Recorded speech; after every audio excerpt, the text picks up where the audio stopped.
What up, everybody? It's iPadBeatmaking.com here today on Friday, June 11th, 2021, giving you some news you can use. If you enjoyed this video, please be sure to hit the like button, as well as the subscribe button and the notification bell so that you don't miss out on the latest news, tips, tricks, sales, beats, reviews, updates, and more.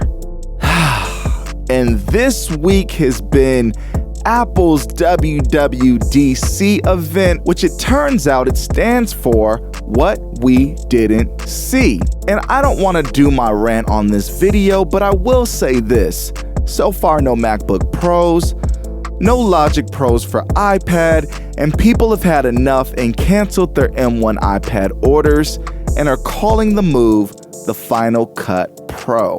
Now, what's your thoughts on what we saw or didn't see at WWDC? Let us know in the comments section down below. And now let's move on to some good news. We've got a really cool looking preamp app by Shattered Glass Audio, or SGA. It's called Phoenix, and it says Phoenix for iOS. iPadOS is a port of our AU-VST AAX version. And let me just stop right there for a moment. That is always good news when we get direct ports from the desktop versions. That usually means we're getting something really high quality, so I'm really looking forward to this. And it also says SGA Phoenix brings the authentic sound of 5 analog preamps to your AUV3 compatible host. Each preamp derives its unique sonic character from a different active element, which it lists here. To achieve the most authentic analog sound, each preamp circuit is simulated in real time using Shattered Glass Audio state-of-the-art circuit simulator. Use Phoenix to add color, warmth, dirt, depth, and vibe to your mixes and masters, or as a saturation compressor. I'm liking the sound of this. The key features are an authentic analog sound through real-time high-performance circuit simulation, 3 preamps featuring triodes, 2 preamps featuring JFET transistors, 3-band EQ that can be taken out of the signal path or placed either before or after the preamp, auto gain, automatic 4x oversampling to control aliasing, wet-dry mixing, and I gotta say, looking really forward to checking this out. It's currently $9.99.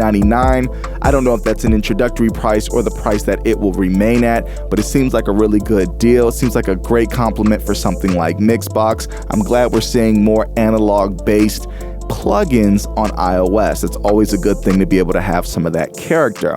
And more on the great news new app front, FAC Drumkit has finally been released, and this thing looks nice. It's still at the intro price of $13.99, and it has 16 voices, drum synthesizer, and stereo sample player, 1 synth/sampler per voice, 2 oscillators, 16 waveforms per voice with filters and phase modulation, 1 sample player per voice with sample position, filters, phase, and stereo control, advanced pitch and amp envelopes with multi-control points and delay, envelope templates, modifiers and copy paste, mixer page, 16 voices multi-out, drum pad page, voices triggered by drum pad, MIDI out, and velocity sensitive, includes classic drum machines built-in presets for inspiration, and this thing, if it's anything like FAC's previous apps, is going to be amazing, so be sure to check it out if it interests you. And with that said, let's move on to updates.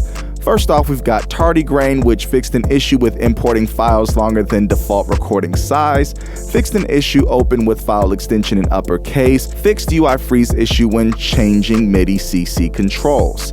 Funk Drummer has an update with alphabetical order option for grooves A through Z or Z through A, fixed Ableton Link Wi-Fi sync in iOS 14, small improvements and fixed bugs. New Rack AEV3 effects processor has added a new phase inverter module, added an invert stereo module, as well as other minor bug fixes. And tonally, Write and Practice Music has smaller fixes and optimizations. BeatHawk has fixed browser UI glitches when Send Omni on pads is enabled, also send CCs to all channels, stability improvement, and crash fixes. Decent Sampler has fixed a small bug that prevented some presets from not showing up on the file menu. menu. Digistick's Drummer AEV3 plugin. The randomized pattern option now operated differently when only 1 or 2 pads are selected. The generated pattern are more dense, allowing you to create hi-hat shuffles with varying velocities easier than before, and more. Sound Fonts has an additional small tweaks and improvements in UI and performance. DJ App and AI Mixer has improved key matching active state, fixed MIDI learn not highlighting activated mappings on iPhones, as well as various bug fixes and improvements. MyRec has a very extensive update, and I'm just going to read a few things here. It says this version mainly updates many of the included module packs to the latest available versions and adds a bunch of new modules, including a calibration module for expert sleepers and similar audio interfaces, and a module to send receive CVs via OSC protocol. New recently added category in the module browser showing modules added in the last few app updates, and when starting a 2-finger pan and zoom gesture, it's now much less likely to accidentally adjust module controls instead, and more. Aria Pro Music Production has fixed an issue with bug reporting framework on newer iOS versions. GeoShred has a very extensive update here with fixes for the GeoViolin tuning being improved, redesigned layout algorithm for AEV3 Windows, layout improved for international iPhone 10, issue for some iPad Pros mistaken for phone layout has been fixed, improvements to legato behavior, stuck notes with GeoShred controlling the Swam brass, cut off notes with GeoShred controlling the Swam strings, vibrato lost on notes for the GeoSwam strings, and more. And I'm really happy about this next update from Mixbox CS. They have added an EQ PA, a channel strip EQ with phase invert, preamp, and band pass filter. And this is really cool because a lot of companies will add additional preamps and things like that as an in-app purchase, and with Mixbox they just threw it in there for free, on top of the fact that you get presets every month if you go to their website and download it. IK Multimedia is really making Mixbox the best value on iOS for some of those incredible analog as well as digital sounding plugins. So if you have not grabbed Mixbox CS, do yourself a favor and grab it. But they've also added a Rack Master wet dry effects control, which is huge. I know a lot of people are really happy about that. Added an autosave feature which preserves app upon close. Added a FAC to the help section of the global menu. Improved EQ PG internal oversampling to prevent EQ cramping, fixed a bug where song presets would display name rack presets, as well as general reliability improvements. And next up we've got Mela 2 Synth and Effects, which has a very extensive update, and I'm just gonna say the first few things here. The preset selector, tapping preset selector now hides the preset browser. This behavior aligns better with the user's expectations. The context menu is still available by long pressing the preset selector. Random in-group is a new mode of preset selection. When enabled, the left-right arrows turn into dice, and tapping on them randomly loads a preset from the selected preset group. Import and export all items have been removed from the context menu.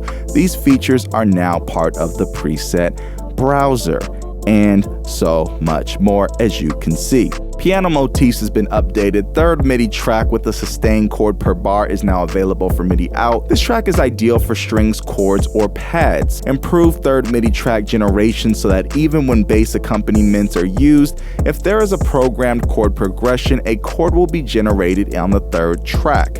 Add 9 chords are now generated for scales other than major and minor scales. Fixed incorrect chord timing on third MIDI track when motif is configured to have melody swing rhythm. Fixed incorrect duration of silent bars and arrangements when motif is configured to have melody swing rhythm. And StepBud AEV3 MIDI sequencer. This version optimizes the sequencer sample time on higher buffer rates. And ID700 has added a MIDI sustained pedal support, added tuning support, and add navigation to the correct browser screen after importing a tuning, wave shape, or preset. And let me be honest with this final update, I have missed the past few updates for this app, and let me tell you, the developer has been working really hard at making sure this is one of the best MIDI generators, but it's more than that. It's actually like a song assistant, a personal AI assistant.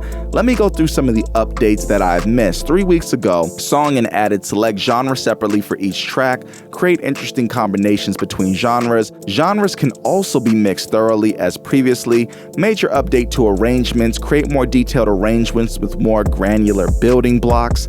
The new feature, export audio or video in seamless mode, create seamlessly repeating loops with precise total duration. Loop tempo can be adjusted while arranging the song, and total duration is displayed with millisecond accuracy. Refresh to a few music genres to keep them up to date with modern styles: trap, drill, EDM, rock. New bass sound, growl, the kind of bass that's commonly used in trap and drill to create those super low frequency lines. Another new bass sound, dirty 808, heavy hitting bass sound for modern trap and drill genres. And then they added the new genre West Coast rap, as well as the new instrument G-Funk bass and West Coast lead. They also improved the MIDI exports. All MIDI tracks are normalized to the same velocity range, and the range can be adjusted, defaulting to 100. This makes it easier to finish the track in any DAW. And there's also a new feature to toggle to fix all notes velocity to given value when exporting MIDI files. And in another update, the Latin genre received a major update addressing recent trends. Synthwave received a hint of retrowave influence and more variants. And I recommend you check out Mobile Music's Pro's latest videos going over the synthwave stuff. He did a great job explaining the synthwave genre. Rock comp guitar is now more natural.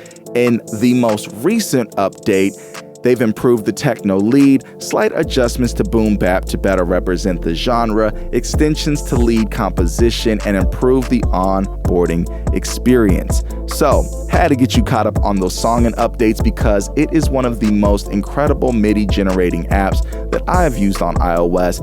On top of that, on our website, iPadBeatmaking.com, we've also got a template that works seamlessly with Songen and Cubases with our kits, the free ones and paid ones, as well as Nano Studio 2. So be sure to check out Songen and download that template for free if you use those DAWs. And now let's move on to sales. First off, we've got Lurssen, which the in-app purchases on this app are finally on sale. The play process option is $32.99. I believe that option may have been $60 or $70 or even maybe $80 before. I'm not exactly sure. And the HD engine is $49.99, and I believe that was $100. So definitely, if you're interested in Lurssen mastering app, which a lot of people swear by, they say is the best mastering app on iOS. I don't know if that's true. That's what I've heard. Be sure to check out that app. And I know there's a free way that you can at least listen to what it sounds like a little bit before you buy it, but catch this sale if you're interested at all. Sound Effects HD Sounds and Audio was $4.99. It's now free. Be aware though that there is an in-app purchase for $4.99 that I believe removes the ads. I don't know how that affects the functionality. Future Drummer was $17.99. It's now $8.99. Chameleon AEV3 Sampler plugin was $7.99. It's now $5.99. Visual EQ Console AEV3 plugin was $5.99 and it's now $4.99. Audio Layer was $29.99. It's now $14.99. Ad Station was $19.99 and it's now $9.99. Terra Synth was also $19.99 and it's now $9.99. Poseidon Synth was $19.99 and it's also $9.99. Cube Synth was $9.99, it's now $3.99. Addictive Pro was $19.99, it's now $9.99. Tap Delay was $6.99, it's now $3.99. Emo Chorus was $4.99, it's now $1.99. Micro Terra was $9.99, it's now $4.99. Matrix Vocoder was $9.99, it's now $4.99. Band Delay was $9.99, it's also now $4.99. Voxen Pro was also $9.99, and it's now also $4.99. And with that said, we're about to get out of here. We hope you enjoyed today's episode of the news. And if you did, please be sure to hit that like button, as well as the subscribe button and the notification bell so that you don't miss out on the latest news, tips, tricks, sales, beats, reviews, updates, and more. And be sure to check out some of the best kits for iOS at iPadBeatmaking.com. It's iPadBeatmaking.com. Peace.